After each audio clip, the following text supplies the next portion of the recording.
I was only 20 years old when I went to work there in 1947.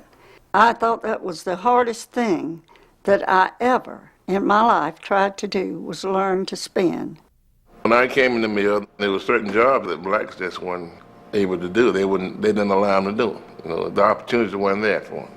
When I first went in that weave room, I was so in awe. Never seen a loom in my life. Never heard all that noise before, that's for sure. The sound was the worst thing I'd ever heard in my life. We didn't have no earplugs or dust masks or nothing like that at that time. It was so hot. We didn't have no breaks in the weave room to eat or go to the restroom.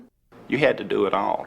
Take the cloth off, tie on the warp, weave, blow the loom off, blow the cotton off, grease it, put grease on all the bearings, know where all the grease fittings are. I have had 100 looms I'd have to help keep going, but you just take it in stride. And I never did think about quitting, because I didn't think I could find another job.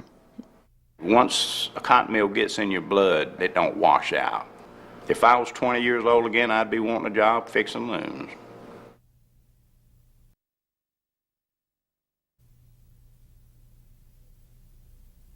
Everybody that lived in our neighborhood worked in the mill. We'd sit on the porch and talk, and my kids played with their kids. It was good.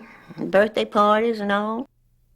In my younger days, it was really a lot of fun, you know, working there, because most people liked to do the same thing. We'd leave work, and maybe later on in the day, we'd meet somewhere and shoot a game of pool or something like that. We didn't have animosity. We didn't hate each other. We didn't, try to jack each other up. We helped each other. One time, one family, they didn't have nothing for Christmas, and they had about 5 kids. And I take some of my kids' stuff, and there's other people taking some of their kids' stuff, so those kids could have a Christmas. Your co-workers would help you run your job, and it was expected of you to help them.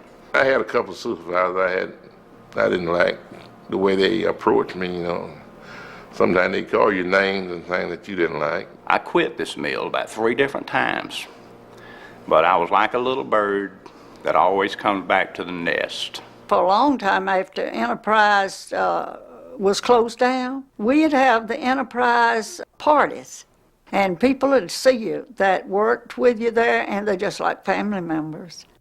I'm one of these people, I'm part of the blood that flowed through this mill all these years. I'm part of it.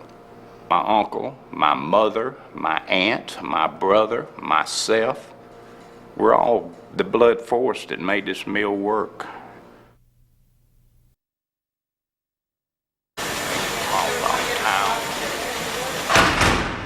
When I heard the news Enterprise was closing, it upset me because I had a lot of friends that still worked here, and it was like taking your livelihood away from you and you not being able to do anything about it.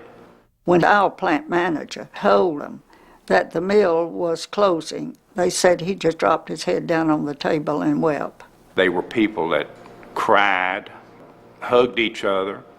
You lost your friends that you've known from a year to 30 years. I was there the last day. There wasn't a lot of people there because the way they phased out our department, we were a ghost town when it finally closed the doors. They just shut the machinery off and everybody went home.